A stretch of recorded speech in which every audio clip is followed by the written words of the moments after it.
نحمدہ ونصلی علی رسولہ الکریم اما بعد فاعوذ باللہ من الشیطان الرجیم بسم اللہ الرحمن الرحیم رب اشرح لی صدری ویسر لی امری واحلل عقدۃ من لسانی یفقہوا قولی۔ السلام علیکم ورحمۃ اللہ وبرکاتہ۔ صراط مستقیم میں آپ سب کو خوش آمدید۔ پچھلے سبق میں ہم نے سورہ انفال کو مکمل فرما لیا تھا۔ آج کے سبق میں ہم اس کے عمل کے پوائنٹس نکالیں گے اور دیکھیں گے کہ سورۃ انفال میں ہم نے اوورال کیا پڑھا تھا۔ تو نمبر 8 ہے اور مدنی سورہ ہے جس کی 75 آیات تھیں۔ اس کا مرکزی موضوع کیا تھا؟ ایمان، جہاد، مال غنیمت اور مسلمانوں کے درمیان اتحاد اور تنظیم کا بیان دیتی ہے یہ سورت۔ اس سورت کا مختصر جائزہ لے لیتے ہیں۔ سب سے پہلے اس سورہ میں ایمان اور تقوی کی خصوصیت بیان کی گئی تھی، جس میں اللہ تعالیٰ نے آیت نمبر 2 سے 4 مومنین کی صفات بیان کی تھیں کہ جب اللہ کی آیات ان کے سامنے پڑھی جاتی ہیں تو ان کا دل جو ہے وہ دہل جاتا ہے، ڈر جاتا ہے، وہ نماز قائم کرتے ہیں، اللہ پہ بھروسہ کرتے ہیں۔ پھر اللہ تعالیٰ نے جنگ بدر کے واقعات بیان کیے تھے، اللہ تعالیٰ کی مدد جس میں اللہ تعالیٰ نے وضاحت سے بیان کی تھی۔ حالانکہ مسلمانوں کی تعداد کم تھی لیکن اللہ تعالیٰ نے اپنی مدد سے مسلمانوں کو فتح نصیب فرمائی۔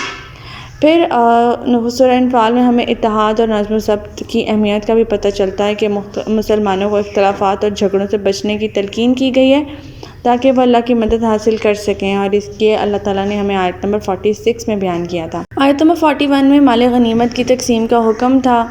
مال غنیمت کو اللہ اور اس کے رسول کی ملکیت قرار دیا گیا اور اسے انصاف کے ساتھ تقسیم کرنے کا حکم دیا گیا، جس میں 1/5 حصہ اللہ اور اس کے رسول کا تھا اور باقی جو 4 حصے تھے وہ مجاہدین میں تقسیم ہونے تھے۔ اس کے بعد حق اور باطل کے درمیان فرق کا دن کہا گیا تھا اللہ تعالیٰ نے جنگ بدر کو، اور پھر اللہ تعالیٰ نے اس سورہ میں کفار اور منافقین کی سازشیں بھی بیان کیں اور کس طرح سے اللہ تعالیٰ نے ان کے عزائم کو ناپاک قرار دیا وہ بھی اللہ تعالیٰ نے ہمیں بتایا ہے اس سورہ میں۔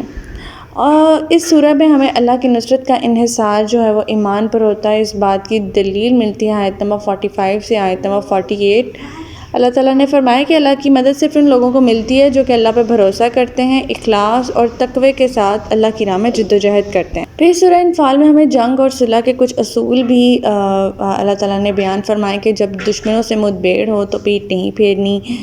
ہاں، اگر کوئی جنگی چال ہے پھر پیٹ پھیری جا سکتی ہے، اور اگر کوئی دشمن جو ہے وہ صلح کی طرف مائل ہو تو اس کی صلح قبول کر لینی چاہیے، لیکن ہر حال میں اللہ تعالیٰ پہ بھروسہ کرنا چاہیے۔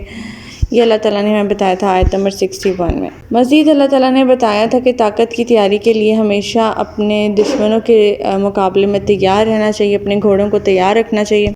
پھر اللہ تعالیٰ نے اس سورہ میں اپنے وعدے کو بھی یاد دلایا کہ ایمان والوں کو آزمائشوں سے گزارا اللہ تعالیٰ نے، لیکن ان کی مدد ان آزمائشوں کے مقابلے میں ضرور کی جائے گی۔ اوورآل یہ سورہ مسلمانوں کو جنگ اور امن دونوں حالتوں میں رہنمائی فراہم کرتی ہے اور انہیں ایمان، صبر اور اللہ پر بھروسے کا سبق بھی دیتی ہے۔ تو یہ ریویو تھا ہمارا چھوٹا سا کا، اور اگلا سبق ہمارا سٹارٹ ہوگا سورہ توبہ سے۔ اللہ تعالیٰ سے دعا ہے کہ اللہ تعالیٰ قرآن پاک کے احکامات پر ہمیں عمل پیرا ہونے کی توفیق عطا فرمائے۔ اللہ پاک ہمیں ہدایت دے کہ جس کے بعد گمراہی نہ ہو۔ ربنا لا تزغ قلوبنا بعد إذ هديتنا وهب لنا من لدنك رحمة إنك أنت الوهاب۔ سبحانك اللهم وبحمدك نشهد أن لا إله إلا أنت أستغفرك وأتوب إليك۔ السلام علیکم ورحمۃ اللہ وبرکاتہ۔